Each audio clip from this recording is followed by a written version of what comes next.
ठरलं तर मग या मालिकेच्या जबरदस्त भागामध्ये प्रियाला अडकवण्यासाठी अर्जुनने रचलेला ट्रॅप आता बरोबर कामाला आलेलं आहे।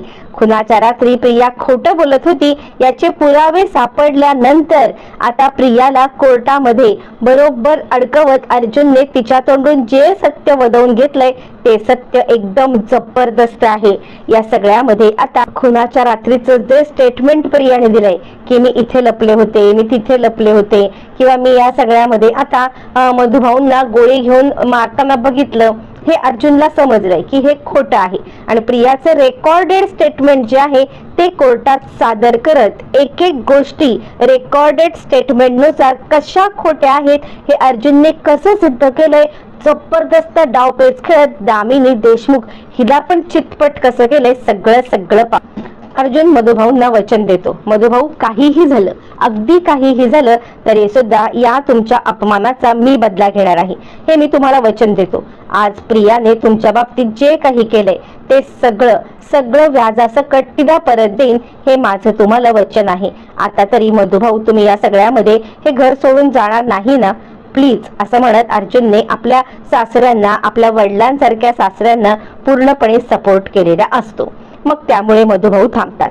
फायनली अर्जुन सांगतो चला आता आपल्याला आश्रमात जायचं आहे, आश्रमात जाऊन या सगळ्या केसचा सोक्षमोक्ष आता एकदाचा लावून टाकायचा, असं म्हटल्यावरती मग मधुभाऊ आणि 2 पोलीस हे सगळे जण आता इकडे येतात आणि या सगळ्यामध्ये आता साक्ष जी काही कोर्टात तिने दिलेली असते त्या साक्षीनुसार तिने सांगितलेलं असतं की या सगळ्यामध्ये मी आता इथे उभी होते आणि त्यानंतर मी टेबलाच्या मागे लपले। मग 2 आता पोलीस इन्स्पेक्टर हे एका बाजूला उभे राहतात आणि एका बाजूला उभे राहून मग आता ते पोलीस इन्स्पेक्टर इन्व्हेस्टिगेशन करायला लागतात। मग अर्जुन सांगतो तन्वीने ज्या वेळेला आपल्याला सांगितलं होतं की या सगळ्यामध्ये आता ती इथे होती टेबलाच्या मागे, पण इथून तर गोष्टी दिसतच नाहीयेत, पण हे कोर्टामध्ये एकच कारण पुरेसं ठरणार नाहीये तिला खोटं ठरवायला।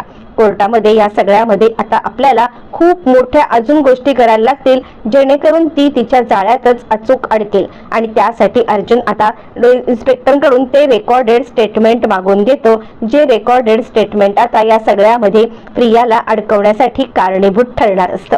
मग त्यानंतर इन्स्पेक्टर साहेबांना भेटतो। इन्स्पेक्टर साहेबांना भेटून तो आता त्याच्या काही गोष्टी पर्सनल त्यांच्यासोबत शेअर करतो आणि सांगतो की मला तुमची मदत लागेल, पण या सगळ्यामध्ये काय मदत लागेल हे मी तुम्हाला वेळ आल्यावरतीच सांगेन, ते डॉक्युमेंट्स तुम्ही मला अनऑफिशियली आता पोलीस स्टेशन मधून द्यायचे। इन्स्पेक्टर साहेब म्हणतात फक्त मला तुम्ही 1 दिवस आधी सांगा। मग अर्जुन घरी आल्यावरती अर्जुन, सायली आणि मधुभाऊ हे 3 जण आता बोलण्यासाठी बसतात। मधुभाऊंना अर्जुन म्हणतो आता मला तुम्ही सगळ्या गोष्टी सांगायच्या आहेत, तुम्ही मला या सगळ्यामध्ये आता सांगायचं आहे सगळ्यात महत्त्वाची गोष्ट ते म्हणजे की तुम्ही मुळातच तन्वीच्या रूम मध्ये का गेला होतात। मग मधुभाऊ सगळ्या खऱ्या गोष्टी सांगायला लागतात। मधुभाऊ सांगायला लागतात जावई बापू म्हणजे खरंच तुम्हाला माझा राग येणं साहजिक आहे, पण मला या सगळ्यामध्ये जे काही सांगायचं आहे ना ही गोष्ट जरा तुम्हाला विचित्र वाटेल। यावरती अर्जुन म्हणतो कसली गोष्ट, काय गोष्ट, तुम्ही मला काही सांगू शकाल का। यावरती मग आता सांगायला लागतात मधुभाऊ मी ज्या वेळेला रूम मध्ये गेलो होतो तिथे मला सायलीचा फोटो दिसला, सायलीचा फोटो दिसल्यामुळे या सगळ्यामध्ये आता मी चपापलो की सायलीचा फोटो इथे का आलेला आहे आणि म्हणून मी त्या खोलीत गेलो होतो, पण पुन्हा ज्या वेळेला मी त्या खोलीत गेलो तेव्हा सायलीचा फोटो जे नव्हता। आता अर्जुन तो फोटो पाहिलेला नसतो, त्यामुळे अर्जुनला या सगळ्यामध्ये माहिती नसतं की नक्की आता सायलीचा फोटो तिकडे काय करतोय, आणि त्यामुळे मग आता सायलीला म्हणतो तुमचा फोटो तुमच्याकडे आहे का। सायली म्हणते नाही अर्जुन सर, माझा फोटो माझ्याकडे सुद्धा नाहीये।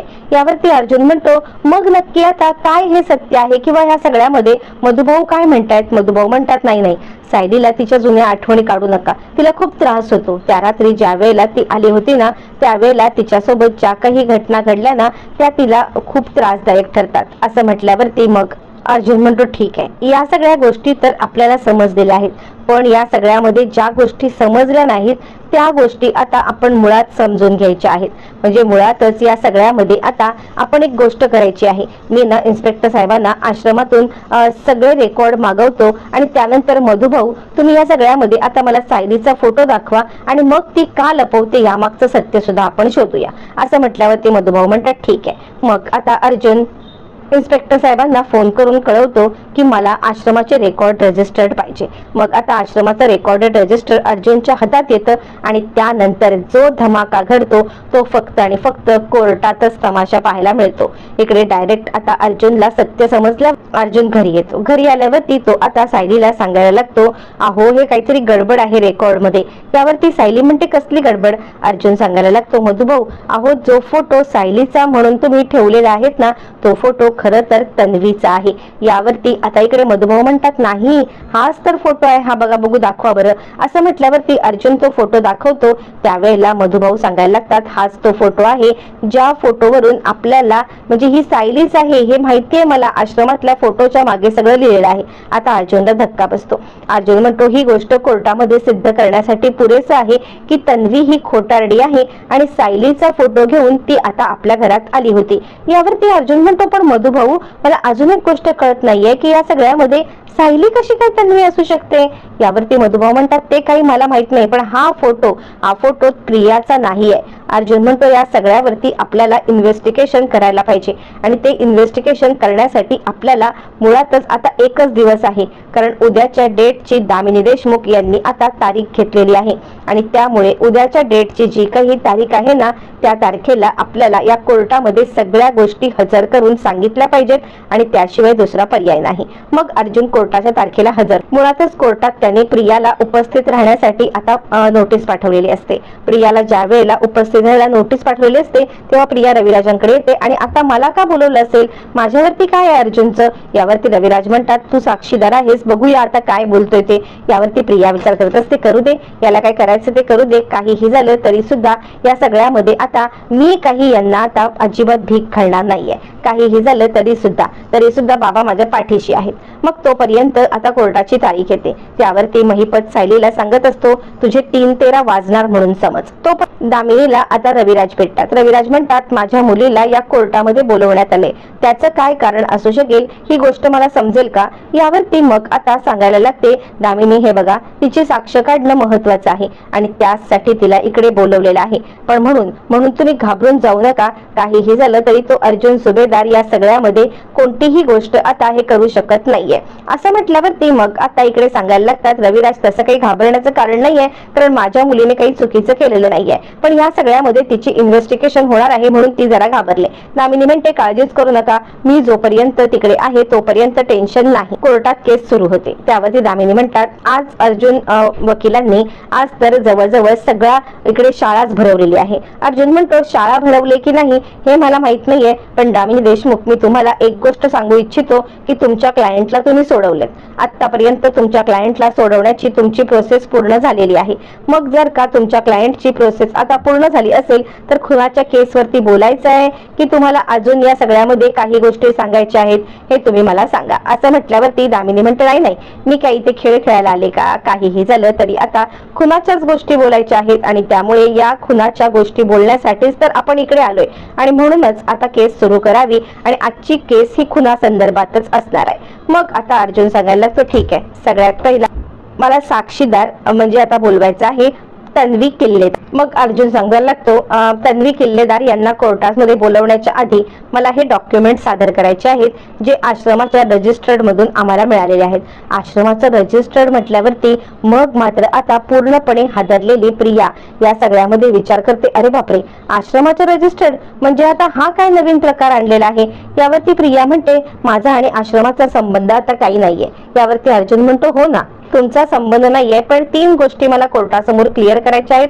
सगळ्यात पहिलं तुमचं रेकॉर्डेड स्टेटमेंट, त्यानंतर आश्रमातली तुमची पोझिशन आणि त्यानंतर मग आता तुम्ही जे काही आतापर्यंत केलं तन्वी किल्लेदार म्हणून ते सगळं। प्रिया गडबडते, म्हणजे माझा कच्चा चिठ्ठा खोलला जाणार? यावरती अर्जुन सांगायला लागतो, मुळातच तुम्ही जे रेकॉर्डेड स्टेटमेंट दिलंय ते रेकॉर्डेड स्टेटमेंट इकडे लावण्यात यावं। अर्जुन रेकॉर्डेड स्टेटमेंट लावायला लागतो। रेकॉर्डेड स्टेटमेंट लावल्यावरती मग आता या सगळ्यामध्ये अर्जुन ते रेकॉर्डेड स्टेटमेंट बरोबर पुढे आता लिहायला लावतो आणि त्या रेकॉर्डेड स्टेटमेंटमध्ये प्रियाने सांगितलेलं असतं की मी ज्या वेळेला एंटर झाले त्यावेळेला मधुभाऊंची माझ्याकडे पाठ होती आणि मधुभाऊ विलासकडे गोळी चालवत होते. मधुभाऊंनी विलासला गोळी चालवली, मी लपून तिकडून पाहिली. अर्जुन म्हणतो मुळातच काल आम्ही इकडे गेलो होतो. काल ज्या वेळेला गेलो होतो तेव्हा त्या ठिकाणी मुळातच आता बसून काही दिसत नव्हतं. ज्या ठिकाणी तन्वी किल्लेदार यांनी सांगितले की मी इथे बसलेलो आहे, मी इथे बसून हे सगळं पाहत होते, पण तिथे बसून काहीही गोष्टी दिसलेल्या नाहीयेत. ही गोष्ट आता कोर्टाने नोट करण्यात यावी आणि तन्वी किल्लेदार यांची साक्ष खोटी आहे हे कोर्टाने मान्य करावं. यावरती रविराज म्हणतात मुळातच माझी मुलगी खोटं का बोलेल. यावरती मग अर्जुन सांगायला लागतो मी सिद्ध करतो ती खोटं का बोलते, कारण ज्या ठिकाणी मधुभाऊ होते तो हा व्हिडिओ, असं म्हणत काल रात्री रेकॉर्ड केलेला व्हिडिओ सुद्धा आता कोर्टासमोर सादर केला जातो. आणि अर्जुन म्हणतो ज्या ठिकाणी मी बसलो होतो तिकडून मी हा व्हिडिओ काढून दाखवलाय. या व्हिडिओमध्ये मुळातच या सगळ्यामध्ये काहीच दिसत नाहीये आणि हे काहीच दिसत नसल्यामुळे या सगळ्यामध्ये आता ही खोटं बोलती आहे या गोष्टी सिद्ध होत आहेत. असं म्हणत अर्जुनने आपलं स्टेटमेंट कोर्टासमोर दिल्यावरती अर्जुन म्हणतो हे एक झालं, या खोटं बोलतायत, पण मुळातच या स्वतःला रविराज किल्लेदार यांची आता बायको यांची जर का आता मुलगी म्हणवत असतील तर या सगळ्यामध्ये आता पुरावा हवेच आहे ना, कारण या रविराज किल्लेदार यांची मुलगी आहे. तर माझ्याकडे सगळे पुरावे आहेत, मी पुरावे कोर्टासमोर सादर करतो. असं म्हणत अर्जुनने कोर्टासमोर पुरावे सादर करत दाखवलेलं असतं की खोटपणाची कळस म्हणजे हे रजिस्टर्ड. अर्जुन म्हणतो हे रजिस्टर्ड आम्ही आता वात्सल्य आश्रमातून आणलेलं आहे. वात्सल्य आश्रमातून ते रजिस्टर्ड आणल्यावरती या सगळ्यामध्ये आता अर्जुन जोरात ओरडून सांगतो मुळातच तन्वी किल्लेदार या तन्वी किल्लेदार नाहीये.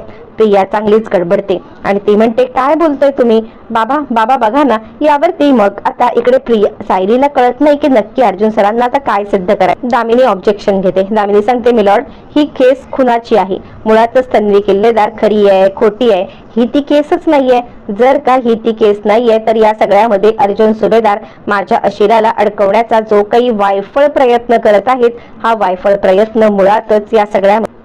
यावरती आता दामिनीला खोडत अर्जुन सांगायला लागतो मागच्या वेळेला केस होती ती आता सोडवण्याची साक्षीला, यावेळेला केस आहे खुनाची, पण हा खुनाचा संदर्भ आहे आणि त्या संदर्भात मला आता बोलायचं आहे. असं म्हटल्यावरती मग आता या सगळ्यामध्ये दामिनीला तोंड बंद करून बसायला लागतं आणि मग मात्र दामिनी या सगळ्यामध्ये आता काहीच बोलत नाही. अर्जुन बोलायला सुरुवात करतो. अर्जुन सांगायला लागतो की या सगळ्यामध्ये साक्षी हा खरा असला पाहिजे. आता तुम्ही मला सांगा तन्वी किल्लेदार, तुम्ही कोणत्या बेसवरती तन्वी किल्लेदार म्हणून या सगळ्यामध्ये आता घरी आलात रविराज किल्लेदार. यावरती प्रिया आता सांगायला लागते मी मुळातच या सगळ्यामध्ये आता त्यांची मुलगी आहे आणि माझ्याकडे जे गाठोडं होतं ज्या बाईने मला आता नेलं होतं ती बाई स्वतः येऊन रविराज किल्लेदार यांना सांगायला लागली की या सगळ्यामध्ये आता मी त्यांची मुलगी आहे. अर्जुन म्हणतो ठीक आहे, मग आता मधुकर पाटील हे आपल्याला सांग सत्य काय आहे ते. तर मधुकर पाटील तुम्ही सत्य सांगा. प्रियाला चक्कर येते, प्रिया खाली कोसळते. यावरती तिला पाणी देऊन अर्जुन उठवतो. उठा, काहीही करायची गरज नाहीये. सायली म्हणते प्रिया उठ, तुझी ही नाटकं याच्या आधी पण झालेत. अर्जुन म्हणतो झालं आता बरं झालं. आता मधुकर पाटील सांगतील की नक्की कोर्टाला सत्य काय आहे ते. असं म्हटल्यावरती मग या सगळ्यामध्ये आता मधुभाऊ बोलायला उठतात. मधुभाऊ सांगायला लागतात मुळातच कोणतीही बाई हिला माझ्याकडे घेऊन आलीच नव्हती. या सगळ्यामध्ये आता ती बाई नाही तर ही मला एका नर्सरीच्या कपड्यांमध्ये सापडलेली मुलगी होती आणि त्यानंतर मग ज्या वेळेला मी जेलमध्ये गेलो त्यावेळेला कशा प्रकारे हिने आता डाव साधला किंवा हिने कशा प्रकारे मला आता या सगळ्यामध्ये आता इकडे रविराज किल्लेदार यांची मुलगी बनून आली हे काहीच माहित नाहीये. त्यानंतरचे मला डायरेक्ट समजलं की या सगळ्यामध्ये ती रविराज किल्लेदार यांची मुलगी आहे. पण काल ज्या वेळेला गोष्टी क्लिअर झाल्या त्यावेळेला मला सगळं सत्य समजलं. मला समजलं की या सगळ्यामध्ये आता ती एक गाठोडं घेऊन आता घरी गेली होती. ते गाठोडं घेऊन ज्या वेळेला ती गेली आणि त्याच वेळेला त्या गाठोड्यामुळे ती तन्वी किल्लेदार आहे हे तिने सिद्ध केलं. पण मुळातच ती तन्वी किल्लेदार नाही, कारण ते गाठोडं ज्या वेळेला मी काल पाहिलं ना तेव्हा मला समजलं की ते गाठोडं तिचं नाहीच आहे आणि त्याच्यामधले मी आता जे काही पुरावे आहेत आश्रमामधले ते पुरावे घेऊन मी इकडे आलेलो आहे. असं म्हणत मग आश्रमाचं रजिस्टर्ड अर्जुन समोर ठेवतो. त्यावेळेला सगळ्यांना धक्का बसतो. रविराज पण हादरतात आणि त्यावेळेला मधुभाऊ सांगतात ज्या वेळेला प्रत्येक ह्याची एंट्री आमच्याकडे होते ना त्या प्रत्येक एंट्रीला आम्ही आता प्रत्येकाची नोंद करतो. नोंद केल्या मग प्रत्येकाचं रेकॉर्ड मेंटेन केलं जातं. याच्यामध्ये हा आहे हिचा ओरिजिनल फोटो आणि या सगळ्यामध्ये आता ती ज्या वेळेला आली त्यावेळेचा फोटो आणि ते गाठोडं जे ती घेऊन गेली त्याची नोंद इथे सायली मधुकर यांच्यावरती आहे. आता अर्जुन कोर्टासमोर सांगायला लागतो जर का या अशा असतील, मुळातच हा साक्षीदार खोटं बोलतोय.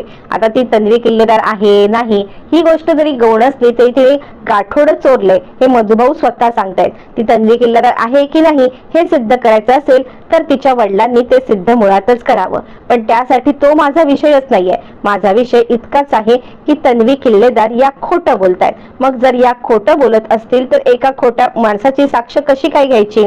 आणि मुळातच रविराज किल्लेदार यांनी सुद्धा या गोष्टीचा विचार करावा आणि विचार करून स्वतःच्या डोक्याने निर्णय घ्यावा की नक्की योग्य काय अयोग्य काय हे. असं म्हणत अर्जुनने ही केस कोर्टासमोर मांडता शेवटचं क्लोजिंग स्टेटमेंट देत आता अर्जुन सांगायला लागतो ज्या साक्षीदाराने मुळातच आमच्या घरात सुद्धा हिने मधुभाऊंवरती आरोप करत हार चोरल्याचा हे केला पण सिद्ध काहीच झालं नाही.